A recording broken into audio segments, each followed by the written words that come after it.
The first sound wasn't grief. It was steel. Not church bells from my father's funeral. Not the hymn my wife had wanted at her memorial. No. What woke me at dawn was the hollow clang of metal on wood. A rhythm that didn't belong to morning birds or the slow churn of sprinklers. It was demolition. By the time I stumbled onto the porch, barefoot and bleary, 3 men in neon vests were swinging sledgehammers at the cedar beams of my chicken coop. Each strike landed with the kind of finality you normally reserve for tombstones. The air smelled of cedar dust and crushed marigolds, flowers I'd planted beside Sarah's stone just months earlier. And standing off to the side, directing like a maestro at her orchestra of destruction, was Delilah Thornfield, HOA president, queen of Willowbrook Estates. Perfect white joggers, spotless despite the mud. She was holding up her phone, recording the collapse of the coop I'd built with my hands, posting it live with a smile sharp enough to draw blood. She didn't even look at me when she spoke. Unauthorized agricultural structure. Community hazard. You've been warned, Mr. Crawford. Warned? My father's funeral was in 4 hours. My suit still hung on the closet door. My hands still smelled of antiseptic from hospice. And she'd chosen this moment, this morning, to erase the only thing that had kept me sane through months of dying and loss. The coop wasn't just wood. It was my wife's memory hammered into planks. It was grief turned into something that clucked and scratched and laid warm eggs at dawn. I'd carved Sarah's initials under the ridge beam, hidden where only I knew. Now it splintered like kindling under the weight of HOA authority. I should have shouted, should have begged. Instead, I just stood there, chest hollow, watching Henrietta, the boldest of my hens, dart under the porch in a frenzy of feathers. My neighbors gathered at the edge of the street, phones out, some whispering, most pretending they didn't see. That's the thing about Willowbrook. People spend more on lawn care than most folks spend on food. They don't rock boats. They polish them. Delilah finally turned her gaze toward me. Sunglasses reflected the ruins of my coop, not my face. Community standards aren't optional, Mr. Crawford. We all have to sacrifice for the greater good. Sacrifice. Easy word when it wasn't her wife buried last spring. Easy word when it wasn't her father slipping away in the next room, calling me by the wrong name because dementia had erased mine. I clenched the railing until the paint flaked beneath my grip. A part of me wanted to lunge down those steps and rip her phone out of her manicured hands. But another part of me, a quieter, colder part, remembered something my grandmother once said while showing me the damp basement of our old farmhouse. Power doesn't always wear a crown. Sometimes it hides in the dirt, waiting for someone desperate enough to dig. At the time, I thought she was rambling. She'd passed me a rusted set of keys and a bundle of old survey maps, laughing about the family's secret weapon against floods. I hadn't given them much thought. They'd been sitting in a crate under the stairs, gathering dust with the smell of mildew and forgotten time. But watching my coop fall in a storm of splinters, I felt the words return. Power. Hiding in the dirt. Delilah thought she'd broken me.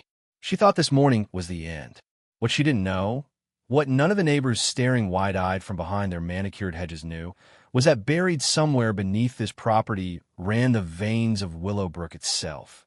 And at the heart of it, under 6 feet of soil, was a single vow my grandmother had sworn could change the fate of the entire community. I didn't believe her back then, but as my chickens scattered and my grief turned sharp in my chest, I realized I was about to find out whether she'd been telling the truth. Because sometimes revenge isn't about raising your voice. Sometimes it's about knowing with absolute certainty that the ground beneath your enemy's feet belongs to you. And that morning, while Delilah smiled for her Facebook audience, I decided I was done being quiet. By noon, the wreckage of my coop still sat like a corpse in the yard. Splintered beams, cedar dust, feathers drifting in the grass like snow. My hens had clustered near the porch, confused, pacing. My father's voice floated through an open window upstairs, calling me Tommy again, like I was his younger brother long gone. For hours until I had to dress in black and bury him. And here I was, staring at ruins. Neighbors avoided eye contact as they drove past. A few slowed, phones raised, maybe for gossip, Maybe for proof I was unstable. Delilah didn't need to say it. She'd already written the narrative. Jasper Crawford, grieving widower, erratic, unfit. HOA enforcement for community safety. I cleaned nothing. Left the wreckage spread across my yard like a battlefield. Let sting every time I walk past. Sometimes the wound itself is a reminder not to forget. That night, I sat in the kitchen with a beer sweating on the table, staring at the crate my grandmother left me. Dust on the lid thick enough to write in. Inside, maps yellowed with age, a brass key ring, and letters stamped with county seals. One envelope, brittle as old onion skin, bore her handwriting. Drainage easement, 1962. Keep safe. The words blurred. Not from time, from my own exhaustion, but I forced myself to read. Apparently, Grandma hadn't just raised chickens. She'd signed an agreement with the county, flood control infrastructure maintained beneath this very property. A manual system, a valve, designed long before Willowbrook became a grid of million-dollar homes. Her land had been the low point, the control point. Without it, no lake, no resort, no inflated property values. I ran my finger along the ink. The signature, her name, her legacy, my inheritance. That's when my phone buzzed. New violation notice, $1,000 fine. Unauthorized debris visible from public street. Debris. That was what they called my coop. My grief. My wife's initials carved into beams. My father's last moments spent with chickens clucking in the yard, giving him something alive to hold onto when memory betrayed him. Debris. I crushed the letter in my fist until the edges cut my palm. Delilah wasn't finished. The coop was just her opening shot. 3 days later, my business line stopped ringing. A neighbor I'd rewired a garage for finally told me why. Delilah had been whispering to clients, claiming I was unstable, dangerous, not to be trusted with electrical work. Fake reviews bloomed online like mold, accusing me of botched jobs I'd never done. I tried to laugh it off until the hospice nurse, the one tending my father daily, pulled me aside. "Mr. Crawford," she said gently, "the HOA called the agency. Said your house wasn't safe for care staff. They tried to move us off your case." I stared at her, unable to form words. My father, dying upstairs, and they wanted to leave him without care. All because of chickens. No, not chickens. Land. That night, when the nurse left and my father finally drifted into shallow sleep, I walked out into the yard. The moon was a pale coin above the lake, silver light stretching across the water. From here, you could see the resort lights shimmering, the laughter of strangers carried faintly on the breeze. Weddings, parties, money. All of it existed because the lake shimmered full, because water flowed steady, because somewhere 6 feet below my boots, a valve held back disaster. I crouched in the dirt, pressing my palm flat against the earth. The ground was cool, damp. My grandmother had known. She'd left the maps for a reason. This property wasn't worthless. It was the heart of Willowbrook's illusion. For the first time in months, my grief shifted. Not gone, never gone, but tempered, like steel drawn from the fire. Delilah thought she could erase me. But she'd forgotten the most dangerous kind of man isn't the loud one. It's the quiet one with nothing left to lose. And I was done being quiet. 2:47 a.m. On the grainy night vision feed glowing across my phone, a figure crept along the edge of my yard. Tall, broad-shouldered, carrying something metallic that gleamed under the infrared. A surveyor's tripod. Preston Thornfield, Delilah's husband, developer, opportunist, predator in pressed khakis. He wasn't out for a midnight jog. He was mapping my land, measuring, recording, taking the kind of notes men take when they're planning to erase someone else's existence. I watched him kneel near the old storm grate, flashlight beam stabbing through the slats. My grandmother's storm grate, the one covering the artery that fed the resort lake. And in that moment, the whole picture clicked into place. This wasn't about chickens. It was never about aesthetics or community standards or cedar beams violating HOA covenants. It was about phase 2 of their development project, a resort expansion, a $500 million dream Delilah had dressed up as community improvement. And I was standing on the one piece of land they couldn't buy. They weren't just trying to bleed me with fines. They wanted me gone. Bankrupt. Ruined. My 2 acres snapped up at auction for pennies, turned into a drainage corridor they could pave over without consequence.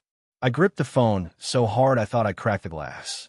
Watching Preston trespass felt like a blade sliding between my ribs, because it proved my grief had been weaponized for profit. My father's failing mind, my wife's absence, my chickens, my therapy. None of it mattered to them. I was just an obstacle. When Preston finally vanished into the dark, I stayed awake until dawn, the feed replaying in endless loop. By sunrise, I wasn't just angry. I was resolved. That afternoon, I drove to the county archives, a squat concrete building that smelled of dust and paper rot. I asked for everything on Willowbrook Estates: drainage, easements, water rights. The clerk, an elderly woman with a wry smile, raised an eyebrow when she saw the request. "Funny," she muttered, flipping through her files. "Someone else was in here last week, asking the same thing. A Mrs. Thornfield. Delilah. Always one step ahead. But fortune sometimes hides in forgotten corners."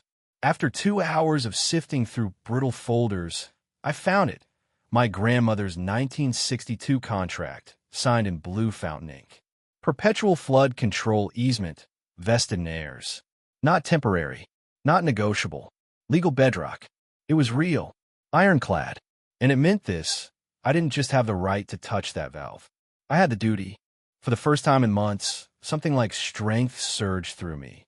Grief had hollowed me, but now the hollow had a purpose. Still, fear lingered.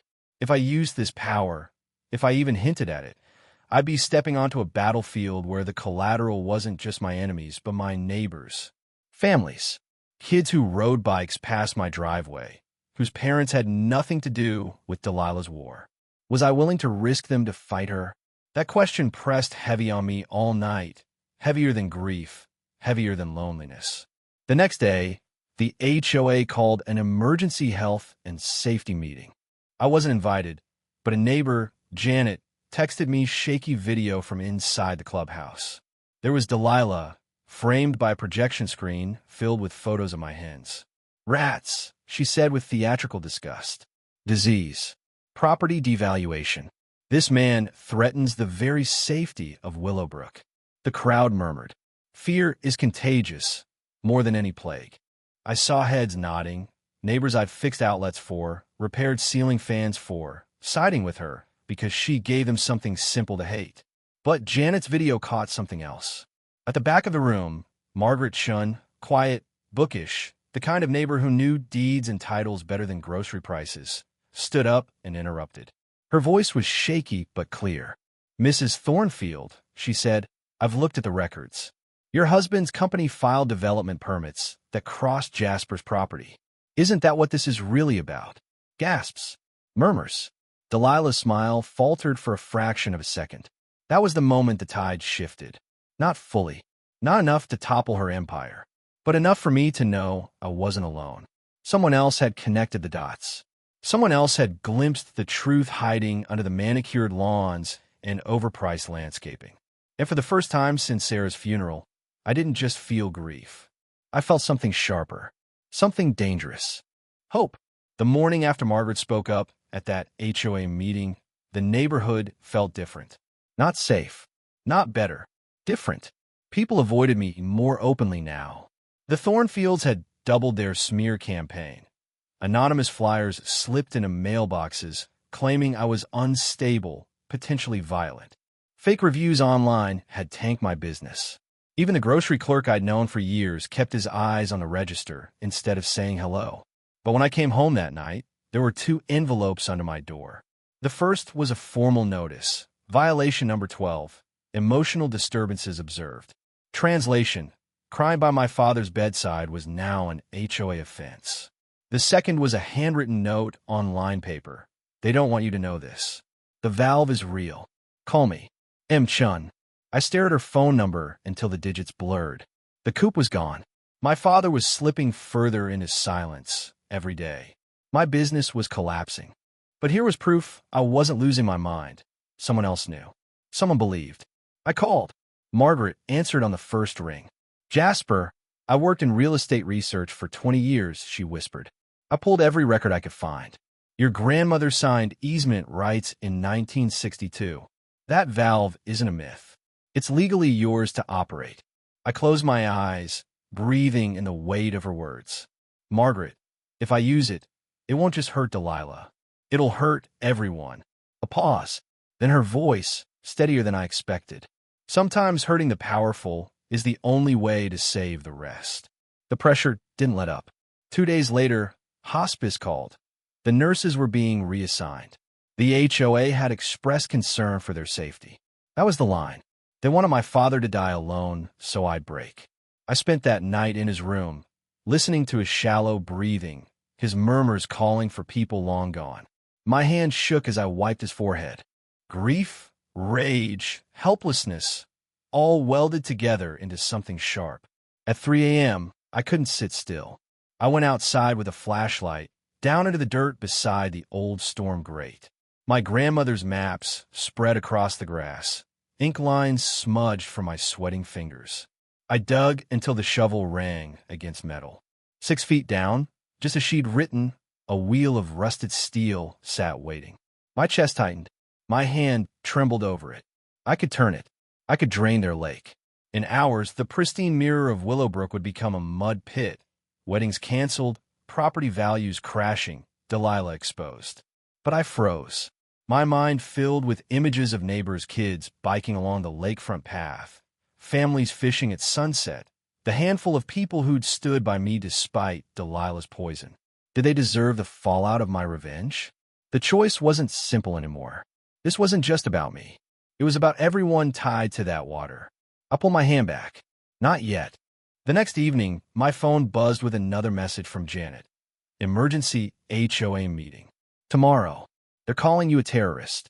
Attached was a photo of the agenda. Environmental sabotage. Immediate community safety action. Sheriff invited. Delilah was moving to finish me, legally, socially, publicly. If she won tomorrow, she'd bury me under the label of dangerous lunatic. My father would die in disgrace. My wife's memory smeared, my land stolen. I sat at the kitchen table, maps spread out, violation letters stacked like gravestones. The beer bottle in my hand felt heavy, useless. My reflection in the window was a stranger. Hollow eyes, jaw tight, a man teetering between collapse and something darker. Then my phone buzzed again. A group text. Margaret, Janet, 3 other neighbors. Even Tank, the contractor Delilah fined for parking his work truck. All saying the same thing. We'll be there. You're not alone. For the first time, the weight shifted. My grief was still there. It always would be. But it wasn't just mine anymore. The fight belonged to all of us. Still, as I lay awake that night, one thought gnawed at me. Tomorrow wasn't just a meeting. It was a trial. And I wasn't walking in with lawyers or money. Just the truth. And maybe the valve. The Willowbrook clubhouse wasn't built for war, but that's what it felt like when I walked in. Rows of folding chairs crammed with neighbors. Phones out. Murmurs thick as storm clouds. At the front, a projector cast Delilah's curated slideshow. My chickens, my wrecked coop, screenshots of fake reviews, even a blurred image of me in the yard head in my hands. The caption read, unstable, dangerous, threat to community. And standing at the podium in her cream suit, pearls catching the light, Delilah smiled like a televangelist about to pass the plate. Ladies and gentlemen, we're here tonight to discuss a clear and present danger to Willowbrook Estates. Mr. Crawford's reckless behavior has already caused emotional distress, financial instability, and risks to public health. We cannot allow. Her words blurred under the pounding in my ears. My hands clenched, not around a weapon, but around my grandmother's maps folded in my pocket. This was it, the line. Deputy Williams, the sheriff's rep, sat off to the side, arms crossed, looking like he'd been dragged into the world's pettiest civil war. But I saw his hand resting on his radio. Ready. Delilah clicked to the next slide. The drained retention pond behind my property, photo angled to look catastrophic. This is what happens when someone tampers with our water systems. Imagine our resort lake destroyed. Imagine our property values gone. We are one unstable act away from disaster. I stood. The scrape of my chair cut the air like a blade. Permission to speak. The crowd shifted. Some rolled their eyes. Some leaned forward. Deputy Williams gestured. "Go ahead, Mr. Crawford." I walked to the front, not fast, not slow. My boots echoed on the tile. Delilah's smile faltered just a fraction. I held up the yellowed contract, edges frayed like parchment. This isn't about chickens. It never was. In 1962, my grandmother signed a perpetual easement with the county. This land, my land, is the flood control point for all of Willowbrook. The valve beneath my property regulates 73% of the water feeding your $5 million lake. Gasps rippled through the crowd. Phones lifted higher. Delilah laughed, brittle. Desperation makes people say wild things. Mr. Crawford has no authority. Wrong. Another voice cut her off. Margaret Chin stood, trembling but fierce, waving her own stack of county records. I verified it. He's telling the truth. His rights predate this HOA by decades. The room erupted. Shouts. Questions. Fear. Deputy Williams stood, moving closer, scanning documents as if to anchor himself in something solid. Delilah tried to shout over the noise. He's lying. He's a saboteur. He wants to destroy us all. I pulled out my phone and tapped the screen. On the projector, through a live video feed, Rosa Martinez from the county stood beside the valve in my yard, flashlight gleaming on steel. "Mr. Crawford's rights are valid," she said, voice steady, carrying across the room. "He is legally authorized to operate this system. Watch." And then, in full view of every neighbor, every camera, Rosa turned the wheel a quarter rotation. Through the clubhouse windows, the lake shimmered under moonlight. At first, nothing. Then, subtle but visible, the shoreline began to widen. Water slipping away. The crowd fell silent, watching their jewel diminish in real time. The silence broke with Delilah's scream. A raw, primal sound that didn't fit her polished image. "You'll ruin everything. You'll bankrupt us all. You." But no one was listening. Eyes were fixed on the projection, on the live stream of the valve, on the visible truth of water leaving them. Some shouted at her. Others demanded answers. Phones caught every second, broadcasting to the county, the internet, anyone who'd watch. I stepped closer to her, low enough so only she could hear. "You tore down my wife's memory. You tried to bury me during my father's last breath. Now you know what it feels like to lose what you love." Her face twisted, but her power was gone. The crowd wasn't hers anymore. It never would be. Deputy Williams cleared his throat, voice heavy with finality. "No laws broken here. This man holds the rights. What we have, Mrs. Thornfield, is fraud, conspiracy, and one hell of a mess." The meeting dissolved into chaos. But I didn't care. For the first time in months, I could breathe. Not because I'd won, but because everyone finally saw the truth. Sometimes the quiet man with chickens isn't weak. Sometimes he controls the water. The clubhouse meeting didn't end so much as dissolve. People shouted, some at Delilah, some at each other. Phones filmed every angle, proof splintering into 1,000 feeds across Facebook and local news sites. Deputy Williams stayed calm, but his presence was less about keeping order and more about witnessing the truth. Delilah stormed out into the night, heels cracking against pavement like a gavel, threats spilling from her mouth. But her empire had already collapsed. Without control of the narrative, without control of the water, she was nothing more than another neighbor with a mortgage and a crumbling reputation. I didn't follow. I didn't need to. Instead, I walked home under the quiet canopy of stars, my boots crunching on gravel, the faint smell of cedar dust still clinging to my yard like a ghost. My chickens stirred in their temporary pen, restless but alive. That was enough for me in that moment. Life still moving, even after destruction. 3 days later, my father passed in his sleep. His hand was warm in mine when he went, though his eyes never cleared enough to recognize me. The house felt cavernous after that, echoing with absences, Sarah's laughter, my father's humming, the soft scratch of chickens in their coop. Grief doesn't end. It settles. Like silt in a drained lake, heavy and permanent at the bottom. But in the weeks that followed, something unexpected filled the void. Neighbors I thought had turned against me came knocking, quiet apologies on their lips, casseroles in their hands. Janet brought over her husband's ladder and helped me rebuild a small coop, hammering side by side while her kids fed Henrietta by hand. Margaret introduced me to her sister, an environmental scientist who offered to help document the valve and its watershed impact for county protection. And Rosa, the engineer who'd streamed that night's demonstration, came back, not as a witness, but as a friend. She stood beside me over coffee, maps spread out on my grandmother's table, her calm voice explaining how this old system could become something more. Not just a weapon, but a lesson. We decided to honor it. By spring, the wreckage in my yard had been replaced with something larger, more purposeful. A heritage garden where kids from the local school planted vegetables. An educational coop where fourth graders learned that food didn't come from grocery aisles. Historical boards that told the story of how Willowbrook began, not with McMansions, but with soil, rain, and families who survived by working the land.